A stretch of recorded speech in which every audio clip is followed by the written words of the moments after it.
Hello everyone, welcome to study place. तो start करते हैं हम आज की हमारी साइंस की क्लास। आज का हमारा फर्स्ट क्वेश्चन है, किसमें त्रिआबंध होते हैं? किसमें त्रिआबंध यानी कि 3 आबंध होते हैं? ये होते हैं N2 में। कैसे होते हैं जी? देखिए, जैसे कि यहाँ पर ये बॉक्स दे रखा है, त्रिआबंध बोला है इसने, यानी फर्स्ट आबंध, ये हो जाएगा इसका सेकंड, और ये जो बीच का इन दोनों का बनता है ये थर्ड, और N इंटू N 2N, यानी कि इसमें त्रिआबंध होते हैं। किसमें? N2 में त्रिआबंध होते हैं।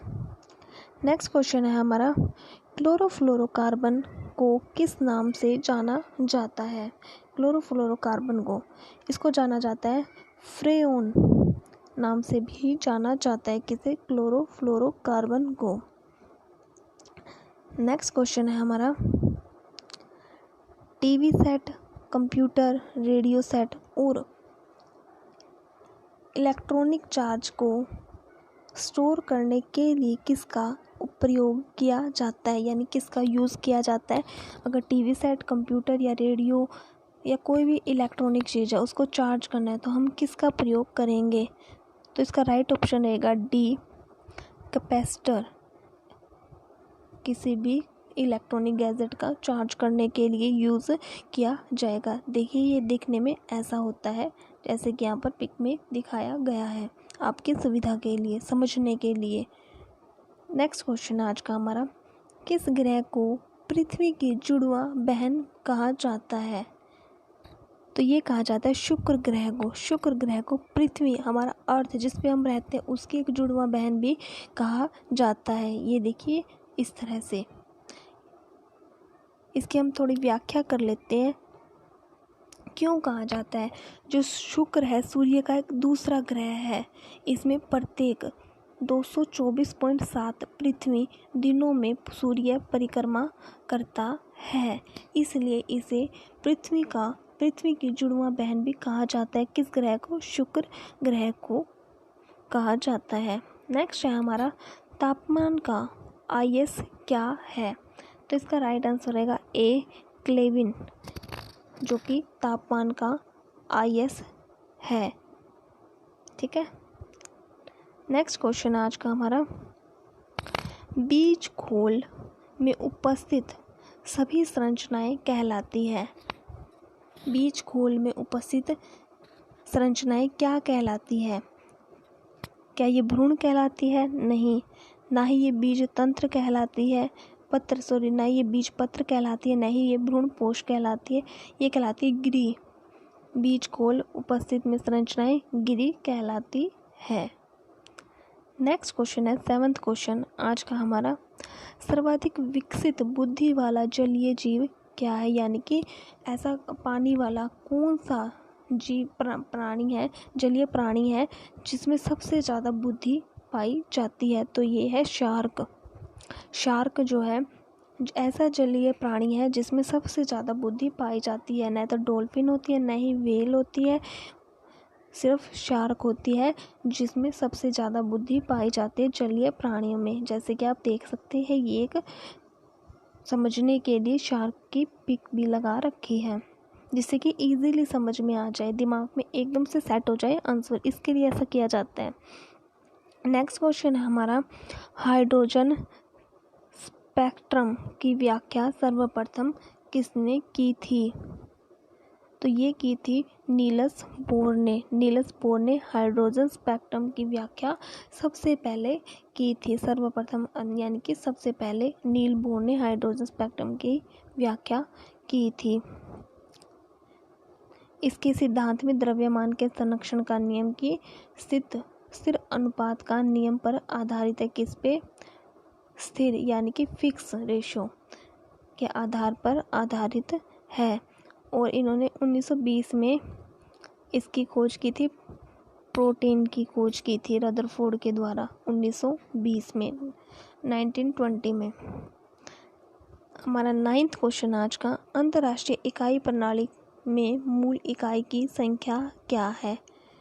इंटरनेशनल यूनिट इंटरनेशनल यूनिट में पूछा है यहाँ पर, तो इसकी संख्या है 7। 7 संख्या है, 7 इंटरनेशनल यूनिट में। नेक्स्ट क्वेश्चन आज का हमारा 10th क्वेश्चन, ब्रह्मांड में कितना तापमान संभव है, यानी कि जो ब्रह्मांड में उसमें कितना तापमान संभव है। तो ये आएगा माइनस, फर्स्ट है इसका -273 डिग्री सेल्सियस। माइनस में चला जाता है, इतना टेम्परेचर होता है कि 273 डिग्री, ना तो -300 डिग्री, ना ही -100 डिग्री, ना ही -260 डिग्री। जैसे कि आप जानते हैं -273 डिग्री सेल्सियस तापमान होता है ब्रह्मांड में, सबसे मतलब तापमान वहाँ का संभव होता है। माइनस में चले जाना यानी कि बर्फ़ बन जाना। नेक्स्ट क्वेश्चन आज का हमारा, किस रक्त वर्ग में एंटीबॉडी नहीं पाई जाती है। तो ये नहीं पाई जाती है ए बी ब्लड ग्रुप में। पूछा है किस ब्लड ग्रुप में एंटीबॉडी नहीं पाई जाती। ए बी जिसका ब्लड ग्रुप होता है उसके अंदर एंटीबॉडी नहीं पाई जाती। जैसे कि आप जानते ही होंगे जो ओ ब्लड ग्रुप होता है वो केवल ओ से ही ले सकता है, और वो दे सभी को सकता है, ए हो या फिर ए प्लस हो या फिर ए माइनस हो या बी हो, बी प्लस हो या फिर बी माइनस हो, वो सभी को दे सकता है। ए बी हो या वो सभी को दे सकता है ओ ग्रुप वाला, लेकिन वो ले सिर्फ ओ वालों से ही सकता है। और एंटीबॉडी किसके अंदर नहीं पाई जाती, ए बी ब्लड ग्रुप में नहीं पाई जाती है। तो याद रखिएगा, ये क्वेश्चन इम्पोर्टेंट है। नेक्स्ट क्वेश्चन आज का हमारा, धूप के चश्मे की पावर कितनी होती है। जो धूप में चश्मे लगाते हैं उसकी पावर कितनी होती है। इसकी पावर होती है 0 डायोप्टर, इसकी पावर होती है। नेक्स्ट क्वेश्चन है हमारा, पौधे नाइट्रोजन को किस रूप में लेते हैं। जो पौधे होते हैं, पता ही होगा नाइट्रोजन को लेते हैं, वो किस रूप में लेते हैं। तो ये लेते हैं नाइट्रेट्स के रूप में लेते हैं। पौधे नाइट्रोजन को नाइट्रेट्स के रूप में लेते हैं। अगर आपने अब तक हमारा चैनल सब्सक्राइब नहीं किया है तो जल्द से जल्द सब्सक्राइब कर ले और बेल आइकन पर क्लिक करना ना भूले।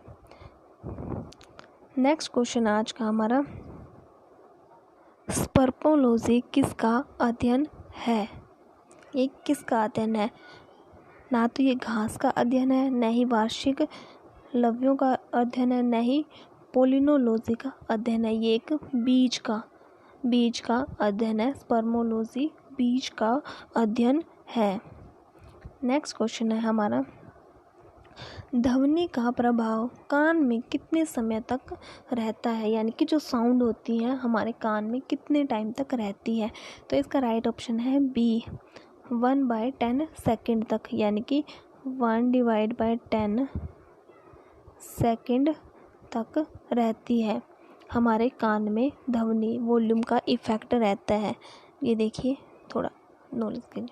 नेक्स्ट क्वेश्चन है हमारा, जब अभिकारक और उत्प्रेरक दोनों की भौतिक अवस्थाएं भिन्न हो यानी कि अलग हो तो उत्प्रेरक कहलाता है। यानी कि उस टाइम उत्प्रेरक क्या कहलाता है, जब अभिकारक और उत्प्रेरक दोनों की फिजिकल सिस्टम चेंज हो। तो ये कहलाते हैं ऑप्शन ए, विषमांग उत्प्रेरक कहलाता है, जब दोनों अभिकारक और उत्प्रेरक की अवस्थाएं, भौतिक अवस्थाएं अलग अलग होती है। न तो ये धनात्मक कहलाता है यानी कि पॉजिटिव, न ही ये नेगेटिव कहलाता है, न ही ये सममांग उत्प्रेरक कहलाता है। ये कहलाता है विषमांग उत्प्रेरक कहलाता है। नेक्स्ट क्वेश्चन है हमारा, पृथ्वी के उपग्रह का कक्षीय वेग निर्भर करता है किस पे। ये निर्भर करता है कक्षा की त्रिज्या पर। कक्षा की त्रिज्या पर पृथ्वी के उपग्रह का कक्षीय वेग निर्भर यानी कि डिपेंड करता है। नेक्स्ट क्वेश्चन है हमारा, बोटनी शब्द की उत्पत्ति किस भाषा के शब्द से हुई है। न तो ये लैटिन भाषा से हुई, न फ्रेंच, न ही पुर्तगाली, ये हुई है ग्रीक भाषा के शब्द से हुई है। कौन सी भाषा से? ये ग्रीक भाषा से हुई है। नेक्स्ट क्वेश्चन है हमारा, समुद्र में तैरना नदी की अपेक्षा आसान है क्यों। रीज़न क्या है इसका कि हम समुद्र में तो आसानी से तैर सकते हैं लेकिन नदी में दिक्कत होती है। इसके ऑप्शन दे रखे हैं, समुद्र गहरा होता है इसीलिए, नहीं, समुद्र काफ़ी बड़ा होता है इसीलिए ये रीज़न है, नो, समुद्र में ज्वार भाटा आता है, रॉन्ग। राइट ऑप्शन है कि समुद्र में पानी का घनत्व नदी के पानी से ज़्यादा होता है जिसके कारण हम समुद्र में तैरना नदी की अपेक्षा आसान होता है, यानी कि हम समुद्र में आसानी से तैर सकते हैं क्योंकि वहाँ का जो पानी का लेवल है वो नदी के पानी से ज़्यादा होता है। नेक्स्ट क्वेश्चन है हमारा, निम्न में से कौन सा हार्मोन एक स्टेरॉइड है? कौन सा हार्मोन एक स्टेरॉइड है?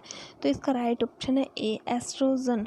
एस्ट्रोजन जो है एक हार्मोन का एक स्टेरॉइड है।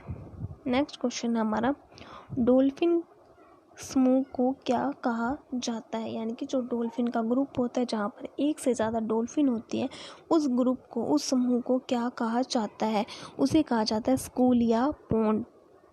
स्कूल या पॉन्ड कहा जाता है जहाँ पर एक से ज़्यादा डॉल्फिन पाई जाती है। जैसे कि यहाँ पर देख सकते हैं 1 2 3 4 5 6 7 8, जो 8 डॉल्फिन है इस समूह को स्कूल या फिर हम पॉन्ड बोलेंगे। ठीक है। नेक्स्ट क्वेश्चन है हमारा,